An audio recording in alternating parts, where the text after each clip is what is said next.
pleasure to call upon the CEO of Cricket South Africa, Mr. Harun Logad, who will sign the declaration on behalf of Cricket South Africa.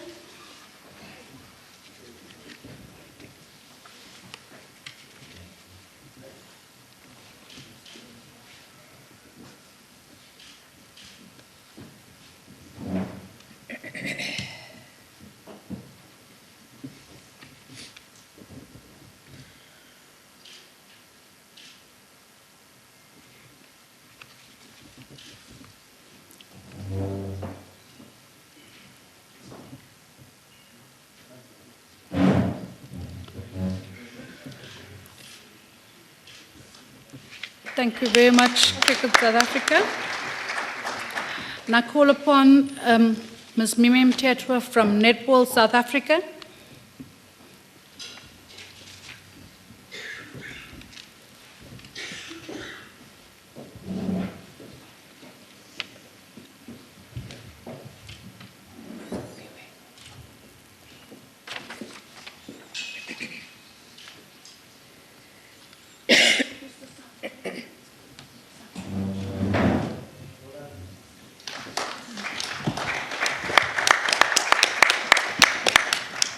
Thank you very much, Netball South Africa. The next representative is the South African Rugby Union, represented by the President, Mr. Oregon Hoskins.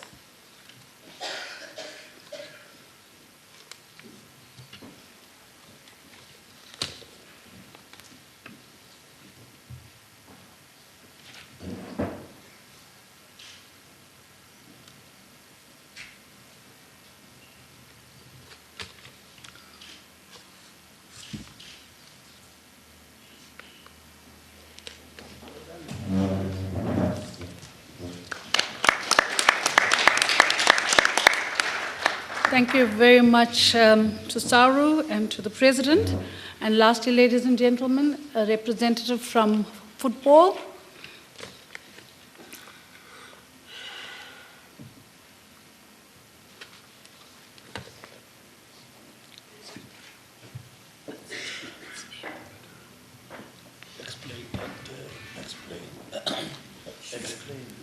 Explain that President Jordan was really inaugurated Dennis Mbalula at the FIFA Congress in Zurich. Ladies and gentlemen, we have an apology from the President of SAFA, who is being inaugurated today as a mayor, and the CEO, who is at the FIFA Congress in Zurich. So we do tender their apologies as well to this forum. Thank you. Thank you very much.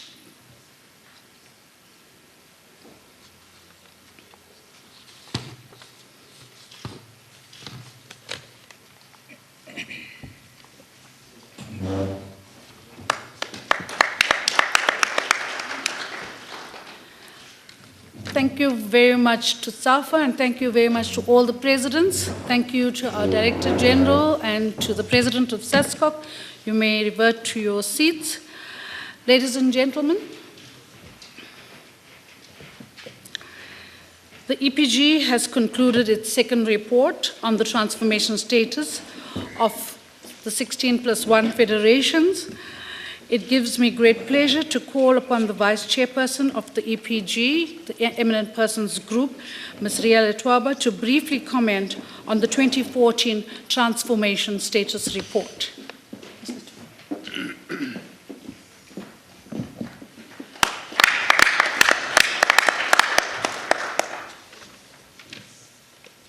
The Honorable Minister of Sports, Mr.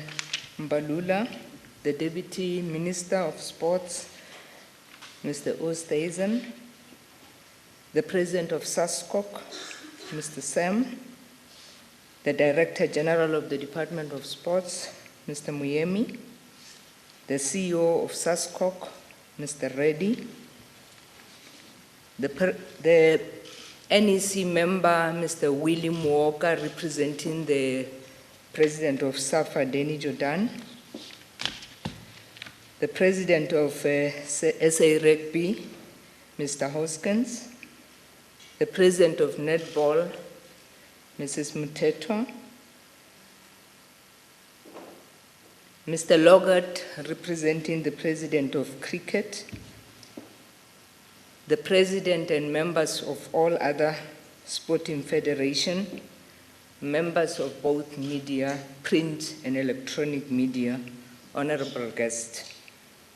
Program Director, permit me to offer an apology on behalf of our chairperson of EPG, Dr. Somadoda Fikile, who is attending a conference outside the borders of South Africa. Oh, you here? Oh. I'm sorry, Chairperson. I was told that you are not around. Thank you very much for coming to the occasion. Minister, the EPG are content and positive that the detailed analysis of the sports transformation status will assist your department to make targeted intervention while also assisting the sports federation and clubs to critically reflect on the successes and failures of the transformation effort. We are satisfied that the report will indeed give the department access to adequate information. The report will become an important resource to all key players and stakeholders involved in sports in ensuring that sports transformation will reflect the principle of unity in diversity and historical redress adopted by the Transformation Charter in sports. We are confident, Minister, that transformation is no longer just a talk. It's no longer just a I'm sorry. Mr. Minister, we are confident that the transformation is no longer a talk about topic. It is now it has created a concrete plans that have been put in place to ensure that the EPG mandate is achieved.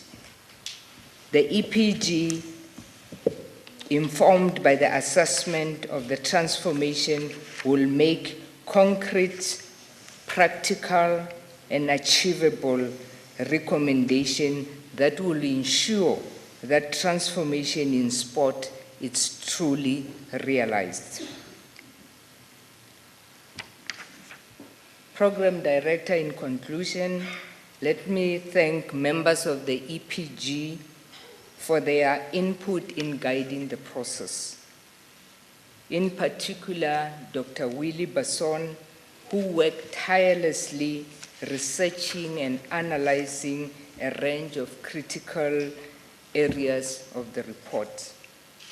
Dr. Basson will also elaborate fully on these areas and provide you with the findings and recommendation of the EPG. Let me also extend my sincere thanks to the Minister of Sports and the DG and the department as a whole for their support during the transformation journey. We also would like to extend our thanks to all the federation for their unwavering cooperation in completing and submitting the data sheet on which the 2014 and 2015 report is based. How can I forget to thank the media who have gone out of their way to inform the public about the findings of the transformation report. I thank you.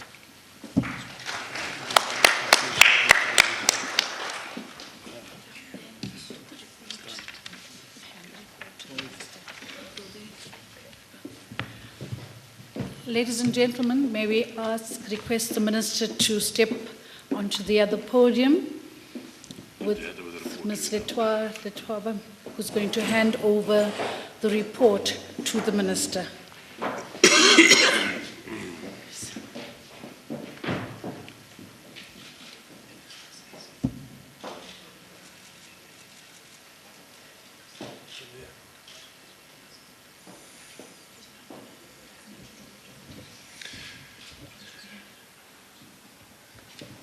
Thank you very much. May we have the report, please? This is the report, ladies and gentlemen, being officially handed over to the Minister by the EPG, the Eminent Persons Group. Thank you very much, ladies and gentlemen.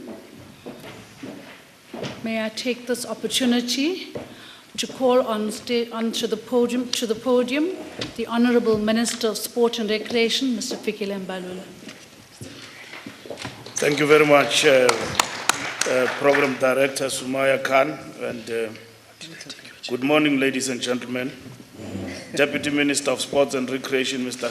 U.S Director General of SRSA, Mr. Alec Muyemi, Chairperson of the Eminent Persons Group on Transformation in Sport, Dr. Somatota Fikeni, members of the EPG present, President of SASCOC, Mr. Gideon Sam, CEO of SASCOC, Mr. Tabi Reddy, President of SAFA in absentia and the representative of SAFA present here, President of ASA, Mr. Alex Skosana, President of SARU, Mr. Oregon Hoskins, President of Netball, Ms. Mimi Mtetwa, President of Cricket South Africa, Mr. Chris Nenzani, in absentia, and the CEO, Mr. Arun Logat, President and members of all other federations, ladies and gentlemen of the media. Today we are all gathered here to witness the release of the second annual Sport Transformation Barometer and its accompanying report, including the Big Five sport federations, and extending this study to 12 additional sports codes. Of significance is that not only are we releasing this report for the public to review and interact with, but we are also witnessing a major milestone and step in the transformation process. The biggest sport federations of our country have agreed with us on the imperatives of transformation in sport.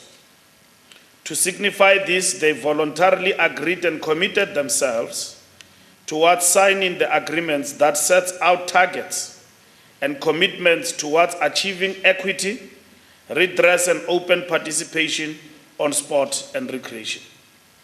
Ladies and gentlemen, we have come from far with this process. Our commitment to transformation in sport is rooted in the desire of our people to live in a South Africa that is free of discrimination, inequality, and injustice. A South Africa that embraces the constitutional values of equality, equity, redress, freedom, and justice for all. When we look back to the unity talks of our sport movement in the run-up to the 1994 democratic breakthrough, and soon thereafter, we look back with pride. We reaffirm the giant steps taken by the sportsmen and women of our country in forging a future of sport where all South Africans are afforded a platform and opportunity to participate. There were sacrifices made at the time. The black sport movement was poised for a takeover as the majority rules in a democracy. A concession was, however, made that the quota system will be introduced and accepted by all in exchange for joint administration of the new sport bodies and to afford unity to take root. The quota system was utilized as a single key instrument to pursue the newly embraced transformation agenda. Over the years, the system allowed a few black players to be selected and to represent their country. The country was preoccupied with the count of black players on a field on any given day, and a lot of other key considerations and elements necessary for transformation were often left to the back burner of the discourse of engagement. The persistent calls, ladies and gentlemen, by our people for representative teams and for a transformed sports system have not fallen on deaf ears. And our government has been hard at work to introduce a new system to breathe life and fast-track the transformation agenda, which is part of the national question. In this regard, the 2011 National Sports and Recreation Indaba was a catalyst in ensuring that we move the process forward. It marked the turning point in the journey of transformation in the sports, precisely because of the National Sports and Recreation Indaba. The National Department of Sport and Recreation, SASCOC, and the entire sports movement adopted the groundbreaking Transformation Charter for South African Sport.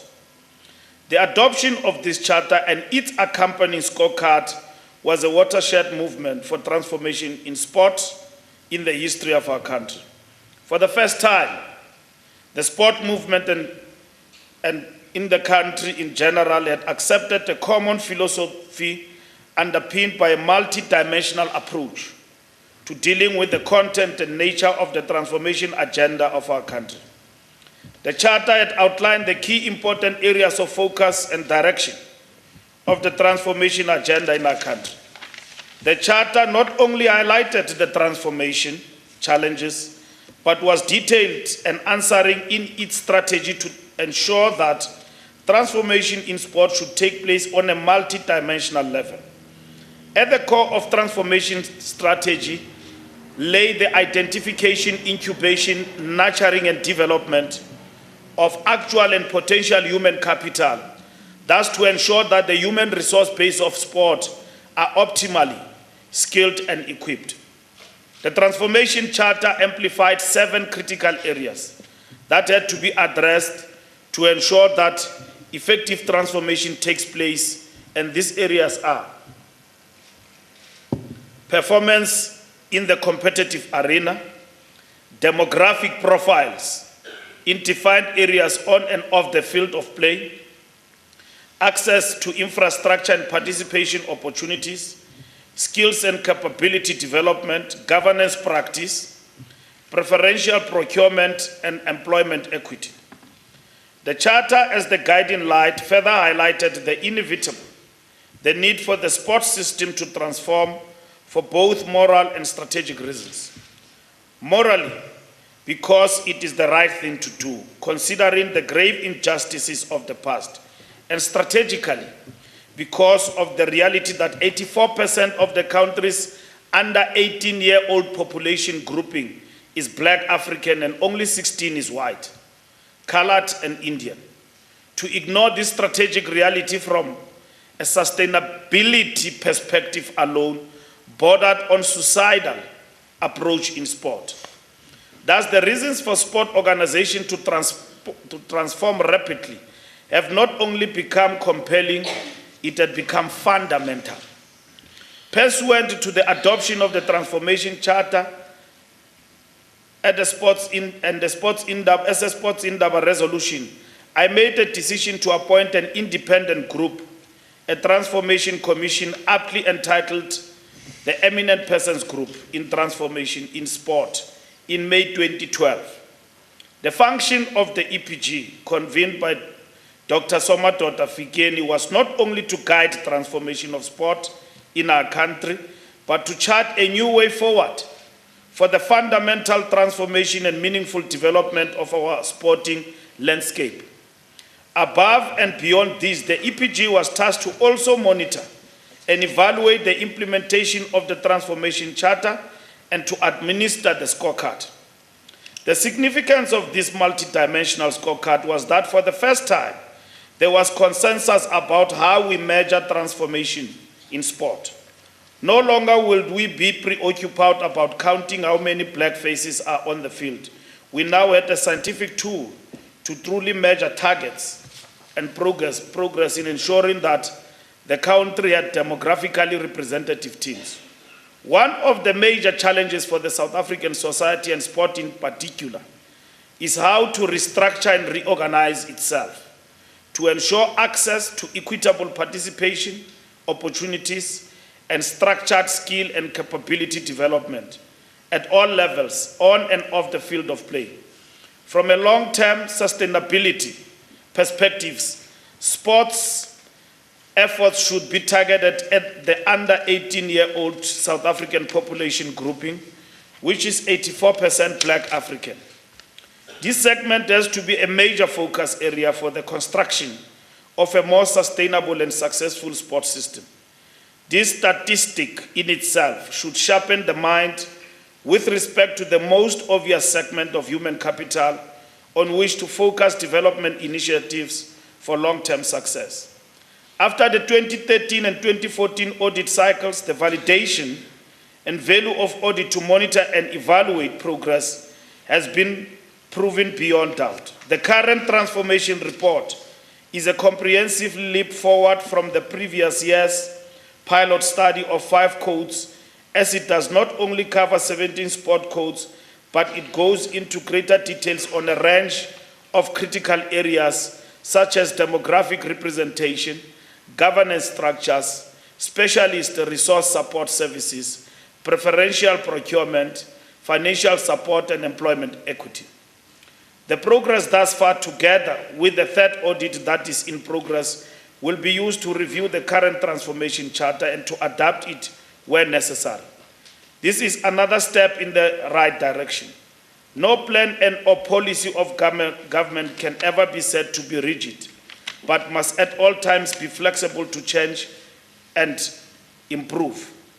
The 2014-2015 audit has proven unconditionally that change in each dimension of the charter is taking place. And the presentation by Dr. Basson, the head of the EPG Secretariat, would have highlighted this particular point. The breakthrough this year is the memorandum of agreement entered into with the 5 pilot codes, namely rugby, cricket, football, athletics, and netball. This key milestone has been 2 years in the making, whilst others have gone publicly and criticized our commitment and work in pursuing the transformation agenda. We had reserved our energy to constructively engage with the recognized sport bodies and to put in place the necessary policy and legal instruments to facilitate the transformation process, as well as toiling behind the scenes to ensure that we make fundamental progress in this regard. The proof of this commitment is demonstrated here by deed and not only words, and for all those to see. We refuse to take shortcuts to this process. We seek to systematically deal with it, to scientifically assess it. We are alive to the impatience and anxiety of our people. We, however, have to put all ducks in a row and to ensure that this is done correctly to ensure sustainability. This journey will therefore be a long and indeed an arduous one. A journey that will indeed not end today, but will continue to set the trajectory for rapid growth and development on the front of sport transformation in South Africa. By the end of 2015, we'll also be in a position to further enter into MOAs with the additional 12 sport codes, which are basketball, gymnastics, hockey, yak skate, boxing, baseball, softball, tennis, table tennis, volleyball, chess, and swimming.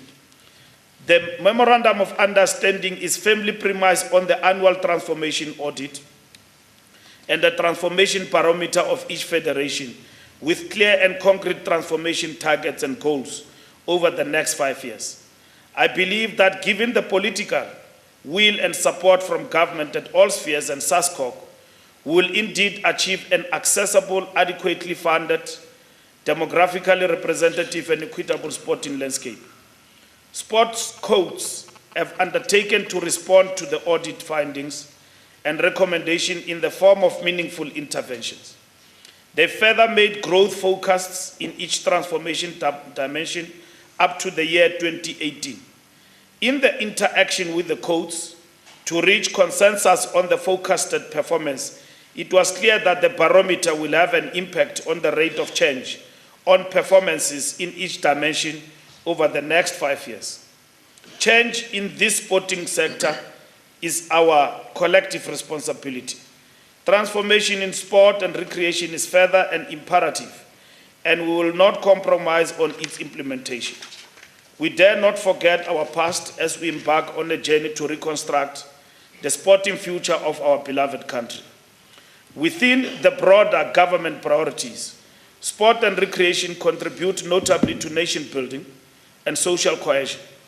Our key initiatives are focused to, amongst others, increase the access of South African citizens to sport and recreation facilities, provide mass participation opportunities, advocate transformation in sport and recreation, develop talented athletes by providing them with opportunities to excel, and to support high-performance athletes to achieve success in international sport. We, as the Department of Sports and Recreation, are on par with the transformation vision for sports in 2030. As articulated in the NDP, that is, participation in each sporting code begins to approximate the demographics of the country. We are in the phase of voluntary participation and commitments to the transformation project. In this era, we seek consensus and cooperation. We are, however, sharpening our instruments to ensure compliance with policy, which all of us in the sporting movement have accepted and adopted. Our new grant framework for funding of recognized sporting bodies is geared at rewarding compliance with the transformation agenda. We also have other instruments and tools to ensure compliance. They include, among other things, the following: awarding of national colors, funding, political support and premium for sponsorship and endorsement, prohibition of bidding and hosting of major events, and deregistration of a sporting body. We have seen a lot of goodwill and cooperation from the sporting movement. We believe this will continue with the rest of the other federations and call upon them to participate voluntarily in the process. We believe that with the current spirit, camaraderie, and cooperation, there will be no need for us to invoke any of the above-mentioned instruments to enforce compliance. In conclusion, I would like to express my gratitude to the members of the EPG on transformation in sport for their selfless service to the sport and recreation community. I thank them most sincerely for providing a gauge through which we can measure our success or lack of it with respect to transformation. Without your excellent and consistent work in research, development, and moral leadership, the sport and recreation community will degenerate into an amorphous cosmopolitanism. I would further like to thank everybody who has been working on this particular report and preparations for the first signing agreement and MOUs between us and the 5 federations. Lastly, to the CEOs and the presidents of the federations, I've previously expressed to you that it is essential that you are accountable for the transformation process in all the components of your organizations. We know that lack of transformation, accountability at the highest levels of sport structures has been one of the contributory factors for the slow pace of change in the sports system. Thank you for yielding the call to take ownership and accountability for transformation in your sports codes. Without your untiring dedication to this transformation process, will not have made such a significant leaps.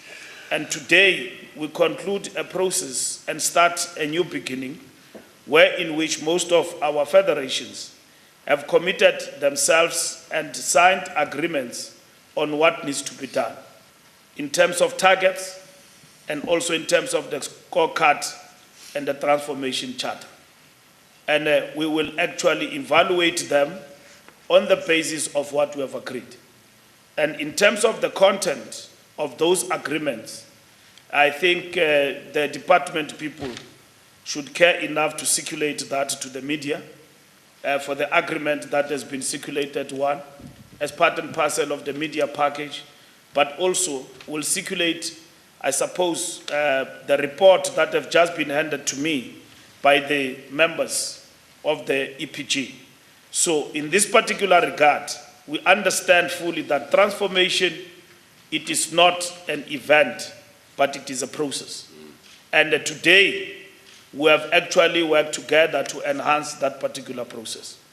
We know for a fact that there are people who don't believe in this process, but we are not hindered, neither shall we cower to their intimidation about the transformation in South Africa when it comes to sports. Sport must transform in all sporting codes. And when we talk transformation, we don't only talk rugby and cricket. We talk all sporting codes.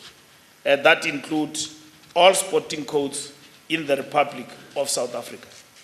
Rugby and cricket might be the highlight, but they are not key, and they are not in the main, the only sporting codes that we are looking at in terms of transformation in sport.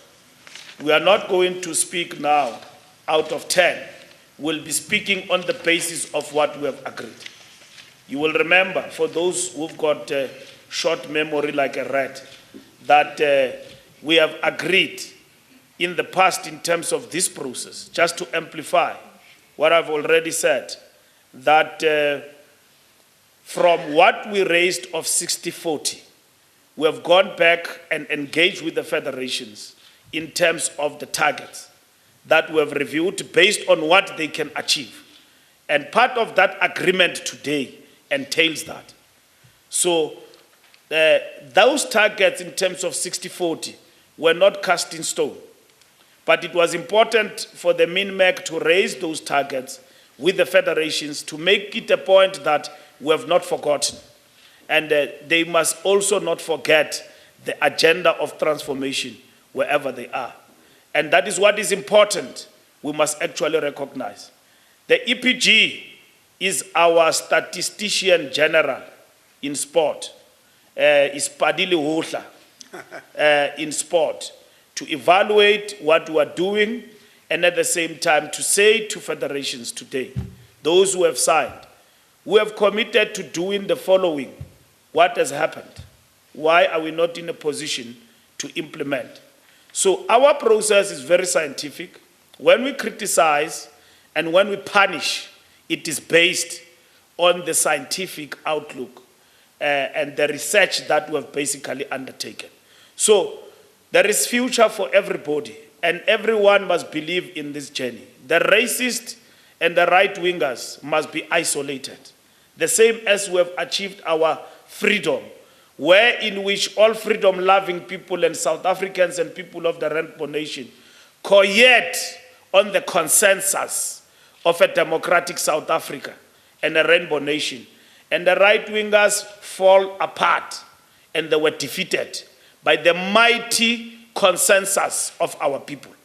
And I call upon all of you who want us to progress on this to be part of this journey today, as we embark on a very important journey in terms of what we want to achieve. Goodwill, participation, but failure of goodwill and failure to implement our own memorandums and agreements, it will lead us to punish each other. We don't need to get there. And to wield our power, we don't need to get there. We equally all have got an obligation to implement. Our transformation framework does not only focus on one aspect, it's holistic. And that is what we must understand. And this is what we have articulated in this approach. When I conclude, the president of SASCOC and all members on the podium, probably all the media would have come here because you want me to speak about FIFA. I'm going to speak about FIFA, but I start with what is important. After I've spoken about this, we will take questions, if you've got questions about transformation, and thereafter, I will address you in a brief statement that what is our attitude towards the developments of what has now been pronounced by the American State Department with regard to the investigation into FIFA and so on. And equally afterwards, we will take questions with regard to that. Thank you very much.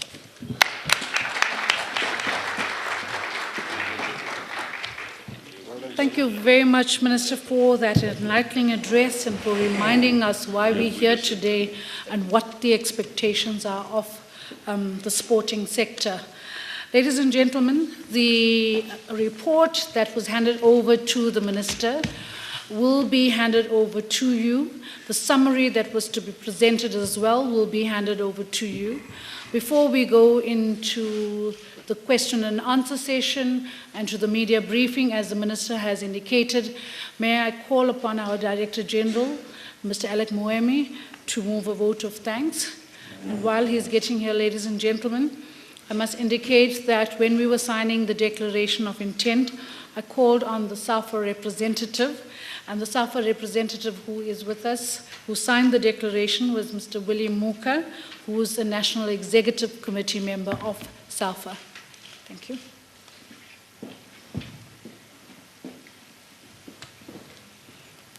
Program Director Sumaya Khan, the COO, thank you very much for running the program for us this morning and ensuring that all went smooth. Afford me the opportunity to thank the Honorable Minister of Sport and Recreation, Honorable Fikile Mbalula. Minister, thanks for your leadership and thanks a lot for the pointed address and in pointing a way forward and the commitment government has. This process, as you correctly pointed out, has been given a new lease of life, new vigor, new energy, and all this thanks to your political leadership and your consistent engagement with leadership of sport in getting the targets to be agreed to and in getting the philosophy and approach to be accepted by all. Thanks a lot, Minister. Your leadership in this regard is welcome and it is also most appreciated. Allow me to also thank the President of SASCOC, President Sam. SASCOC is key as a confederation of our country for sport bodies. And without the cooperation of SASCOC and the support it lends to the EPG, but also more importantly, the newly adopted approach to support the sport federations as well, to be able to comply with the requirements of the Transformation Charter and its accompanying scorecard, this process would not be able to run as smooth as it is expected. And because of your leadership, together with the CEO, Mr. Tavi Reddy, and the members of the board of SASCOC, and the leadership of the sport movement in general, we have seen tremendous progress over the last 2 years in which this barometer had been engaged. And we have seen SASCOC playing its key role in seeking clarity and in seeking to guide the process to where it's supposed to. And we wish to thank and hope that this leadership will continue in future years as we make tremendous progress towards achieving the targets and in reviewing the progress the sport movement is making in this regard. Allow me to also thank the EPG under the leadership of Dr. Somadoda Fikeni and the Vice Chair of the EPG, Ms. Ria Lidwaba, and also members of the executive from in the entire variety and in their all walks of life. People like Dr.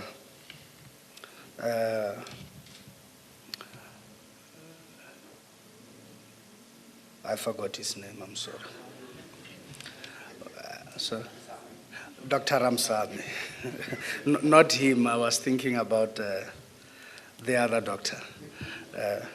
But people like Dr. Ramsamy, Mr. Salasin Kanunu, and many others who serve on this committee, please receive our sincere appreciation for the good work that is being done and for the commitment that has been shown. We know often it is not difficult when some sections of society begin to question the credibility and the work that we do and the instrument we utilize. But your consistency and commitment to this cause has ensured that this process remains evaluated on an independent basis without bias, free from any negativity, and you have also ensured that we are kept on track in ensuring that we achieve what we require. Let me also thank Dr. Vili Basson, who's the head of the EPG Secretariat, and whose sterling work in this regard and commitment to going through lengthy pages and lengthy questionnaires, and in doing the analysis and the evaluation all the time has allowed us and afforded us an opportunity to come out with much more precise understanding of where the process of transformation is. More so with the pilot and also now with the expanded evaluation. We would look forward to the future where we would also be in a position to be able to expand the scope of the work of the EPG, including on future evaluation, including also in influencing future sponsorships, and also a new reward-based system for those who comply. Allow us to also thank the leadership of the remaining 12 sporting federations that have also participated in this round of participation, and whose evaluation report forms a basis on which we now can negotiate future targets with them. These sport organizations are priority codes in our country and are very important to mass participation, but also to contributing towards a winning nation. Thank you very much for all the efforts that has been made. Allow us to lastly thank members of the media for their role in informing the public about these outcomes, but more so importantly, often keeping us on toes by asking the very difficult questions. But we can only appeal to the media to be constructive in as far as the reflection of the true status of the challenges the sport movement faces in meeting these targets, but also, of course, to ask difficult questions where feet dragging is there. But members of the media must also not only be critical to the sport movement, but also must be critical to those who criticize the process without and who do not support the transformation agenda without any basis on which this must be questioned and within which this is important for nation building and social cohesion of our country. On that basis, thank you, thank you, thank you. Enjoy the reading of the report. Thank you very much, DG. Ladies and gentlemen, at this point in the program, I'm going to call upon our media liaison officer, Mr. Hassane, who will convene and facilitate the session with the question and answer program related to the report, and thereafter give an opportunity for the minister to do his media briefing. Thank you very much, ladies and gentlemen, for your attention. Once we are completed with the media briefing, lunch will be served outside in the foyer. Thank you very much. Thank you, COO. Let me introduce myself again. I'm Essetu Asane, the MLO for the Ministry of Sports and Recreation. I'll now give an opportunity for questions and answers on the EPG report and transformation. Then, in the absence of question after, we'll allow the minister to address the media again. So, any questions from the floor?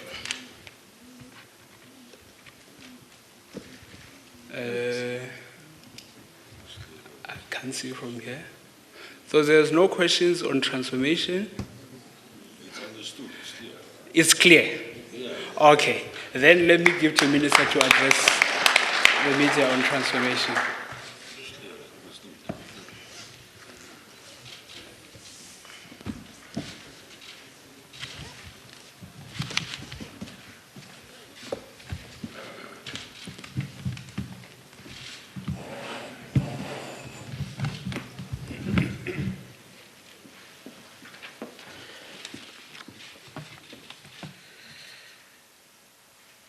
The Department of Sports and Recreation South Africa has been inundated with questions relating to the allegations stemming from the indictment by the Attorney General of the United States of America that the government of South Africa or its officials have paid a bribe of $10 million to secure the rights to host the 2010 FIFA World Cup.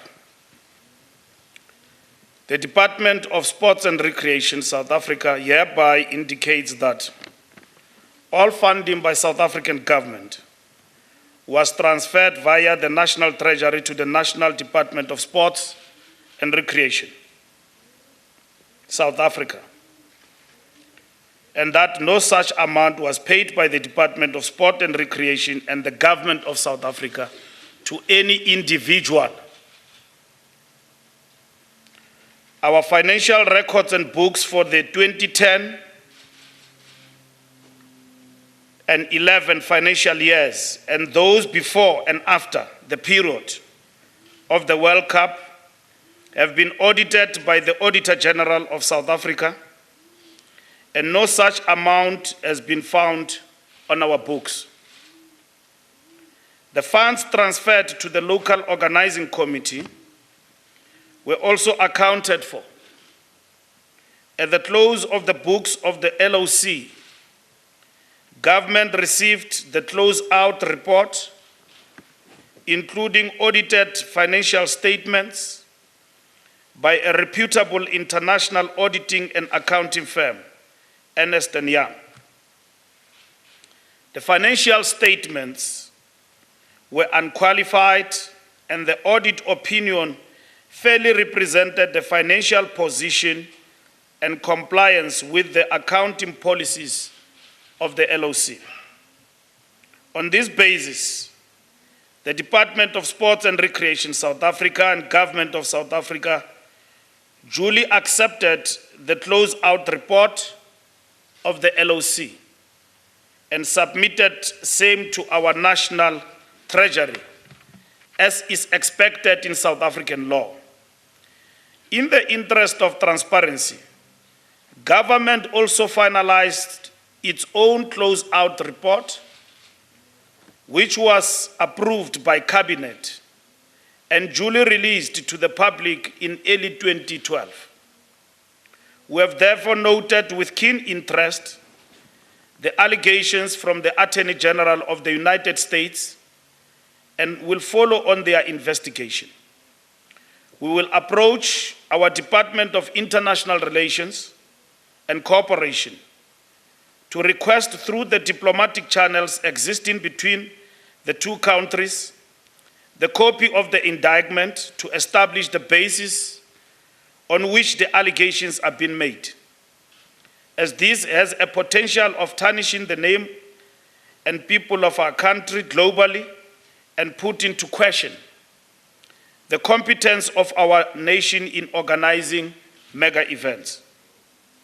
As this is a matter of national importance, we call upon all who were involved in the process of bidding and execution of the 2010 FIFA World Cup to desist from making statements and to afford the national government of the Republic of South Africa, through the Ministry and the Department of Sports and Recreation, to handle this matter through the diplomatic channels in all spheres and departments of government in the Republic. We also call upon those wishing to provide any information to provide such through the government of the Republic of South Africa. We will study carefully the copy of the indictment once received from the United States government through the diplomatic channels and will pronounce further after carefully studying as such. Thank you very much. Any questions? Thank you.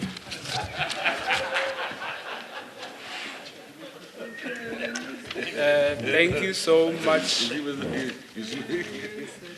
I will give an opportunity for questions. And from where I am, there are lights. So if you are there behind, I can't see, you can just raise your hand. And I will take 3 questions and then go for another round. I will note you there in the second hand here. Let me start there.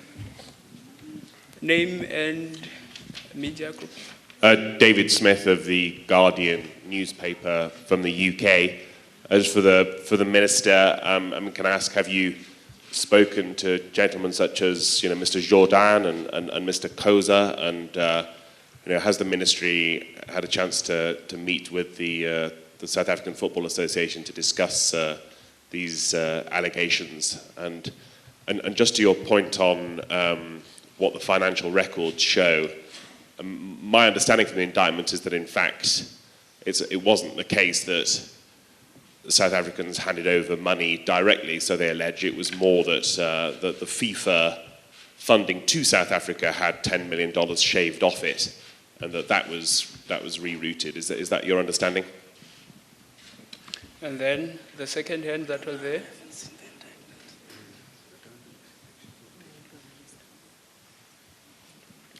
Hi, Lindsay Shutal from the Associated Press. Following on David Smith's question, could there have been knowledge by South African officials that that $10 million was shaved off from the FIFA fund allocated to South Africa? And if so, do we have any idea about who the officials might have been, if they were aware? Okay, I'll take the third question, then go to Minister, but in the absence of it, I'll go. Okay, let me go to Minister. Oh, there's a hand. There are two hands there. Let's take one of them there behind. Yes, there.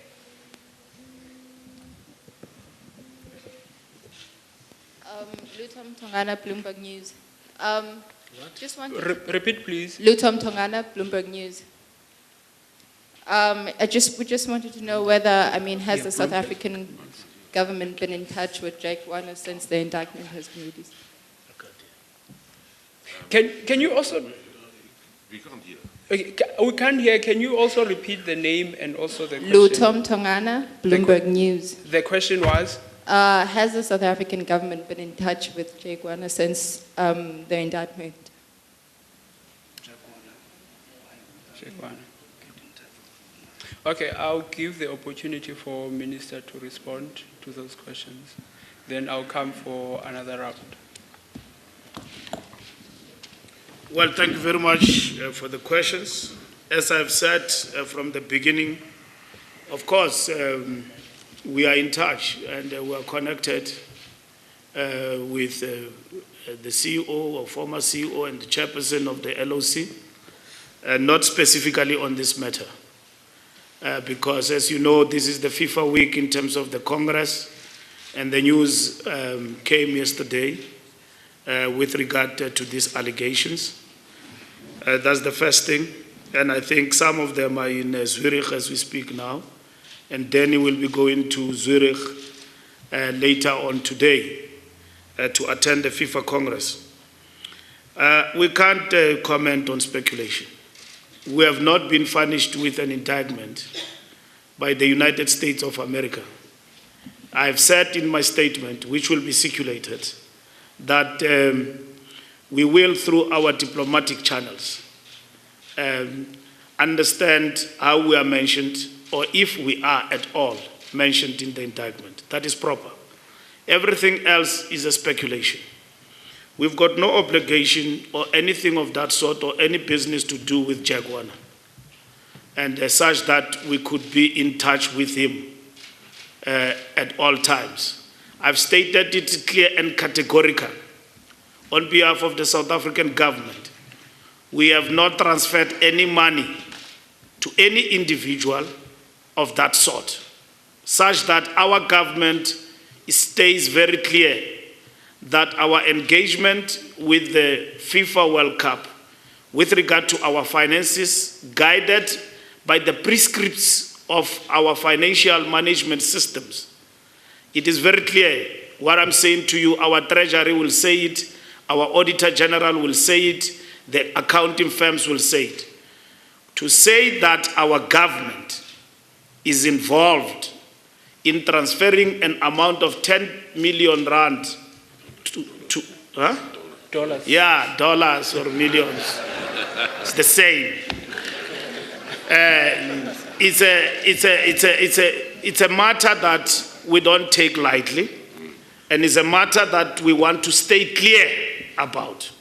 We're not infringing on the right of anybody to pursue anyone with regard to this matter.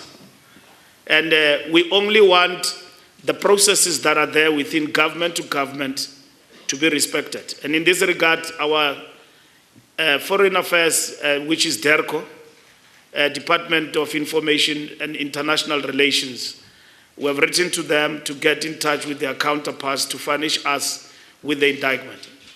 All what we have seen is what we have seen in the wires and the newspapers. And that is why we are here today to you to clarify that we are not in any way involved as government in the transference of any illegal money for the processes of the 2010 FIFA World Cup. I've answered Jack Warner. He's not a foreign affairs or a diplomatic person for South Africa, so we have not been in touch with him. We know that he's one of the cited people in what has been reported in the media generally with regard to what the United States government is pursuing.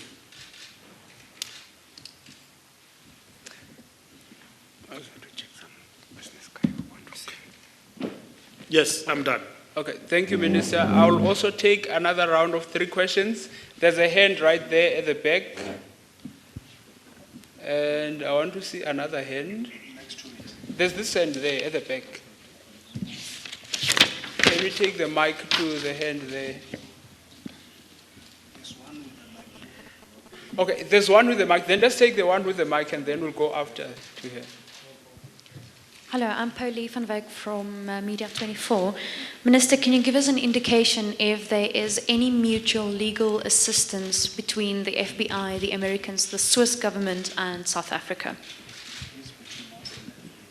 Meaning a legal assistance between our policing here, helping the governments there. Yeah, I know, but I can't hear the question. Can you repeat the question, please? Yes, sir, excuse me. Can you give us an indication if there's any mutual legal assistance between the FBI, the American government, or the Swiss government with our Hawks, our police, or Interpol? And then we'll go to the second hand that was there. Thank you, Dumisho Greater, CNBC Africa. Minister, I know that you said that you are still waiting for the report of the indictment. However, just in terms of your operations as SASCOC, what lasting impact is this going to have? And will you be making any changes to your endeavors going forward? So this might include bidding for the Commonwealth and so forth, Commonwealth Games. Can you just speak again? We can't hear you. Can you not hear me? Can I repeat the question? Yes, please. Yes. Okay. Dumisho Greater, CNBC Africa. Minister, I know that you said that you are still waiting for the indictment or the copy of the indictment. Just from SASCOC's operations going forward, how is this likely to impact on your operations? Of course, taking into account that you are still bidding for the Commonwealth Games. Okay, thank you. In the absence of a question, I'll go back to Minister. First and foremost, the operations of SASCOC are not affected, and our bid for Commonwealth either is not affected. All what is out there is speculation, and that is going on. And we are on record to say that our government has not done any of the sort of things.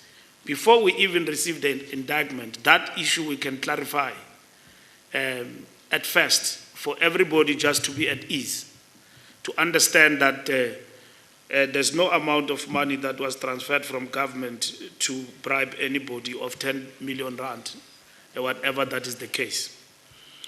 FBI, yes, we do have a mutual agreement with the FBI, legally. So in terms of our own interstate relations, government to government, we do. So that's why we follow proper channels in regard to these matters. We don't want to comment further on this issue up until we get further details from the Americans on this question. And we will follow this through proper government channels to engage with them on the issues. The question why we say not everybody must speak, because anything will lead to everyone. Because this is a big issue in the world when it comes to FIFA. And in relation to 2010 FIFA World Cup and all other allegations that goes with it and individuals involved. From our understanding, there is full investigation going on, and we respect that process, and we will actually follow on the investigation as we have said in our statement. by way of engaging through the proper diplomatic channels to get the indictment. In as far as South Africa is concerned, that is very important for us. But I need to hasten to clarify to you, getting an indictment is for us to get issues at ease with regard to where we stand between the two countries. And to clarify to the Americans whatever that they want to understand from us, we are open to that. There's no doubt about it, because we're very clear that there's nothing that we do that is unlawful with regard to the FIFA 2010 World Cup. So it is a proper process, because there are reports in the media that cast aspersions on us as government. So if we respect each other, not from a point of view of big brother, and we are not a small fish in the world, we must be respected equally. And we are neither on the way of the Americans to pursue justice and fight corruption. As a country, as a nation, we will be the first to endorse the fight against corruption wherever it is found. And we need to be clear with that. So we are not on the side of those who have been pursued in relation to this matter. They themselves, if there's anything that they have to answer, they will answer. But for us as government, we're very clear that when it comes to FIFA 2010, there's nothing from our side that could implicate our government, as it has been vastly speculated and somehow reckless at best. And if you pursue the people you are pursuing, we must not become a reckless casualty in the process.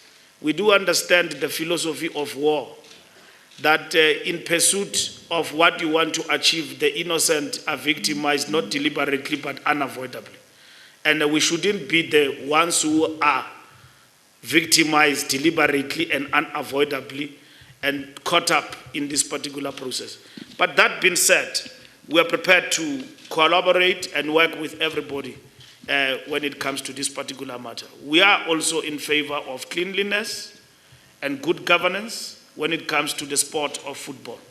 And in whatever the Americans are leading and whatever that they are leading towards, South Africa as a nation state, we will understand where we come from and where we are going, that we cannot in any way conceal the truth when there is corruption, whenever it is found. But from where we are, we did not run a spaza shop or a picnic. We ran a very proper process. So our prescripts in terms of our treasury and governance, we are clear that we have not done anything untoward, and nobody should persist to seek to suggest that our government had anything to do with whatever that is alleged out there. That one, whether you come from wherever you come from in the world, you must be clear with us when it comes to it. We don't even have to wait for an indictment, because we have been clear from the onset that there is nothing of such that could implicate our nation and our country. Thank you very much.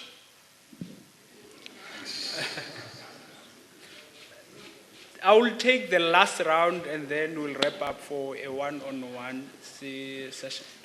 I will go, yeah, there's a hand here. And then there's another hand close to a camera there at the back. Okay, I'll come to the third one, will be that one, the guy that hasn't spoken there. Yeah. You can sit. Yes, thank you very much for the opportunity. I'm Lebokang Siale from the Star newspaper. Minister, you said in your remarks that you have cordial relationships with FBI and the U.S. for that matter. And earlier you said that you only learned about this through the wires and the newspaper reports. However, would you say though that the proper thing to do for the U.S. or the FBI for that matter would have been to inform the South African government first, before they went public about this matter? Does this maybe suggest that you are being undermined by the U.S. government, and that in a way you are accountable to them and they are behaving like maybe a body that is under the auspice of the United Nations? Are you accountable to them? What's happening? Okay. And then the second hand was there by the camera at the back. He's the guy in the white shirt there. Sorry, Minister, I just wanted to ask a clear question. I may not have framed it very clearly. Have the FBI or the Swiss government asked South Africa for help in the investigation in the FIFA matter? Because there are 2 South Africans that may have been involved. So have our government and our police been asked for help in the investigation in the FIFA matter? And then the second one, is there an internal investigation in the Ministry of Sport to look into the matter?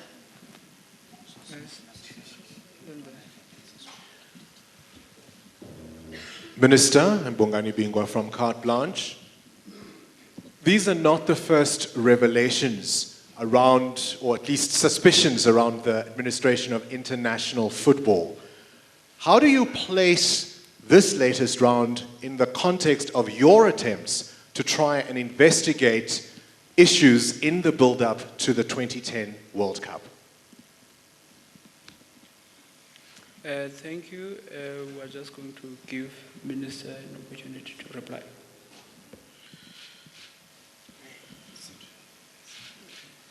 There's a hand there.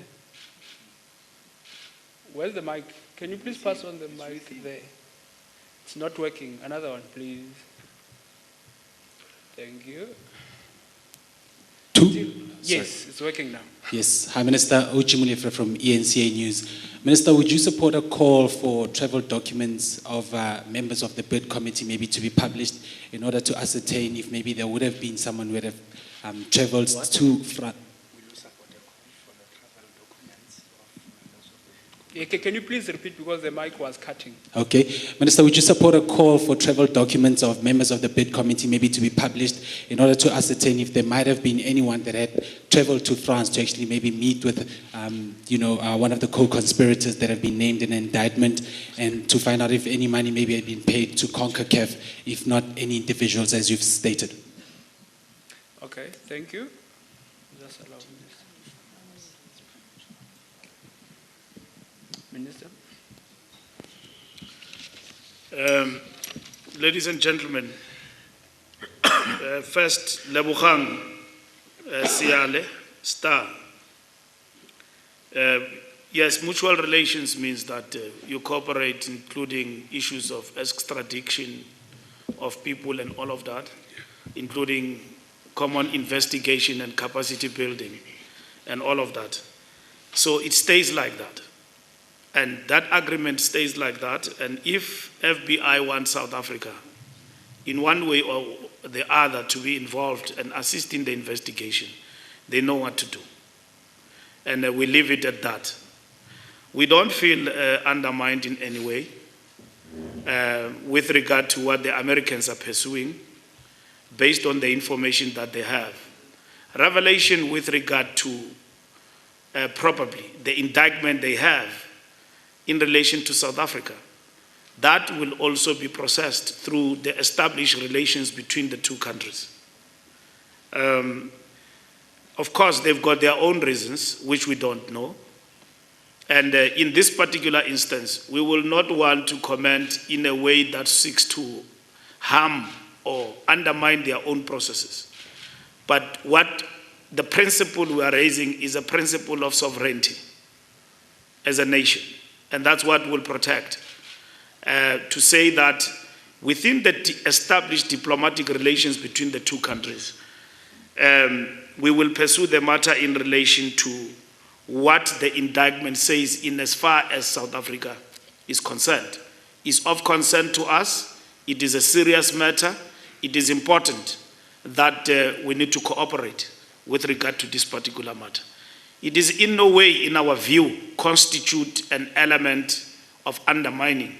But to a certain extent, it does constitute an element of total disregard of those relations if you will go and speak about a country without relating with it with regard to information that you have at hand. And I think we move from a premise of trust and, common, relations in terms of enhancing good relations between the two countries. But in any event, we are not feeling undermined by all of these particular processes. Any process of investigation have got its own ramifications, lead from one point to the other, and is more complex when you deal with aspects of the investigation that goes beyond your own country borders from one nation to the other, and dealing with a world body like FIFA.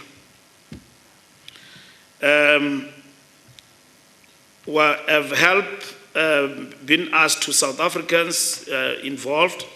You allege that 2 South Africans are involved, and that is all speculation. And in this particular instance, all the processes will actually be followed. Neither in the preliminary or whatever indictment that is there in the public that point to the South Africans that are involved.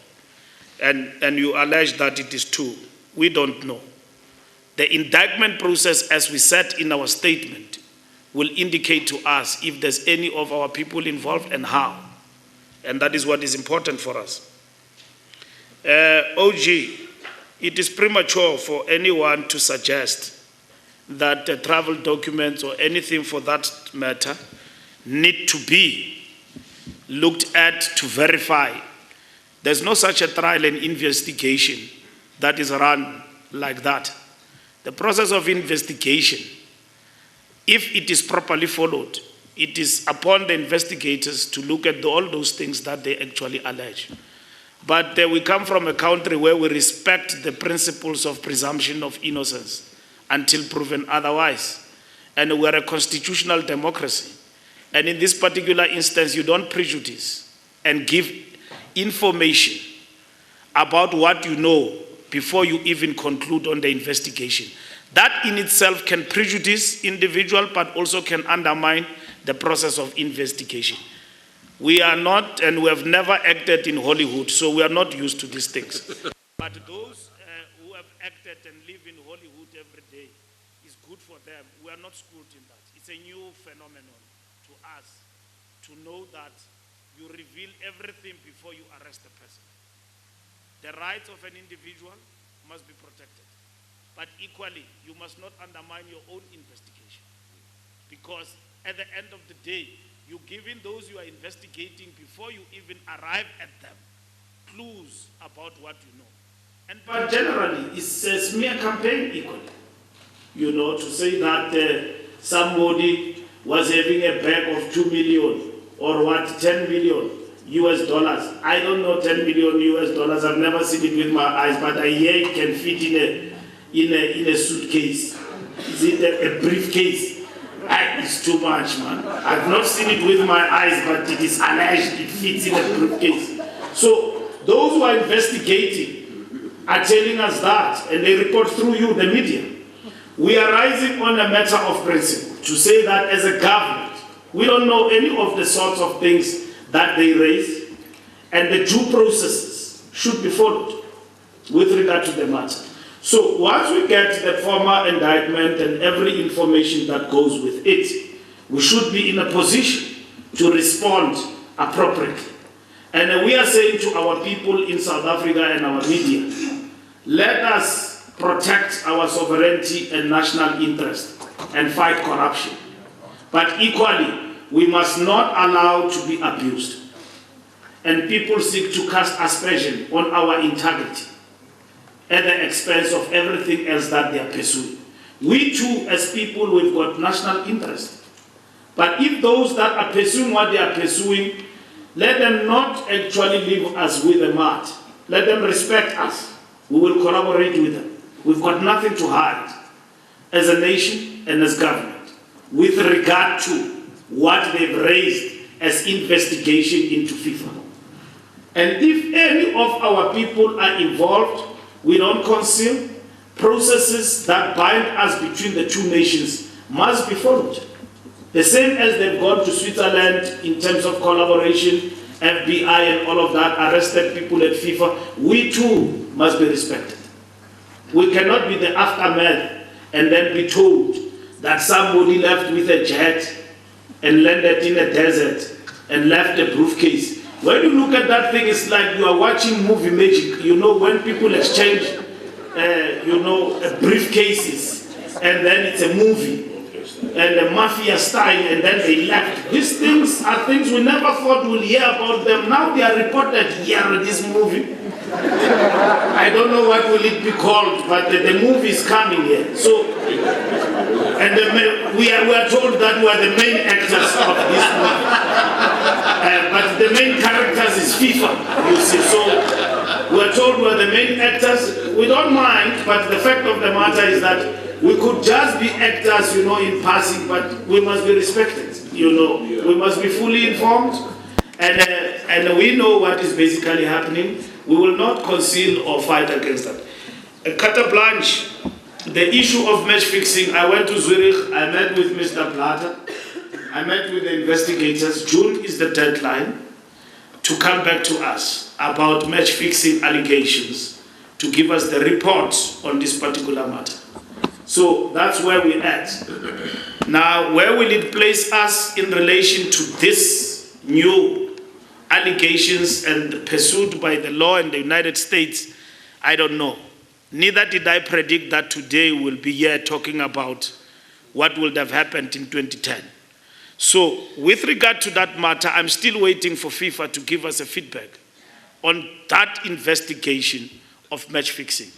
In principle, if you ask me again, will I, as government, say we know something with regard to the matter of the match fixing?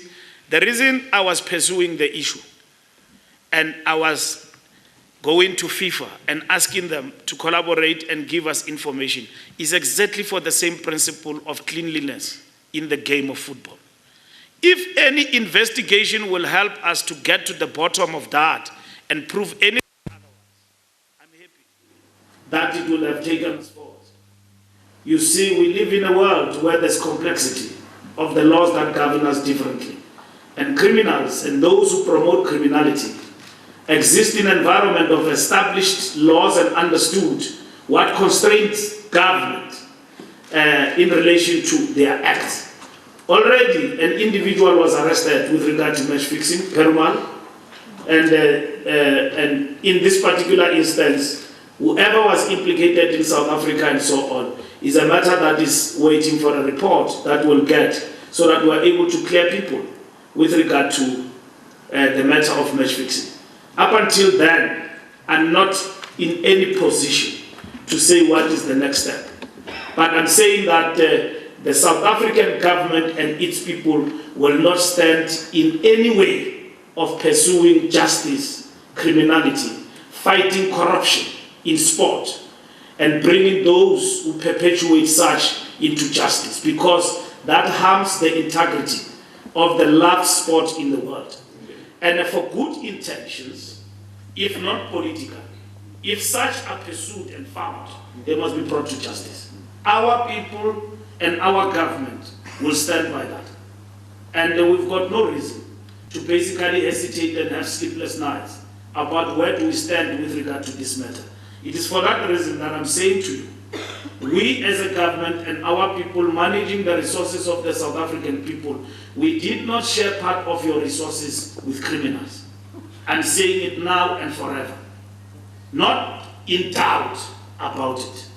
If some criminals are pursued elsewhere, come to us with indictment, tell us where they are and how some of our people, if ever, are implicated, how they are implicated. We are here. We run a transparent government, and that is what our people and our forefathers fought for. Transparency and a democratic dispensation. We've got prescripts and laws that govern us. That is when they come in handy when we are confronted with challenges of this nature. And we're still standing and we say that we're very clear in our conscience as South Africa on this matter, moving forward, and we will engage with our counterparts and pursue matters in that particular context so that we bring decorum and diligence on this particular question. Okay, thank you. I will now close the media briefing, and we believe Minister has given sufficient answers. Any information that arrives will be communicated, and lunch will be served out there. Thank you.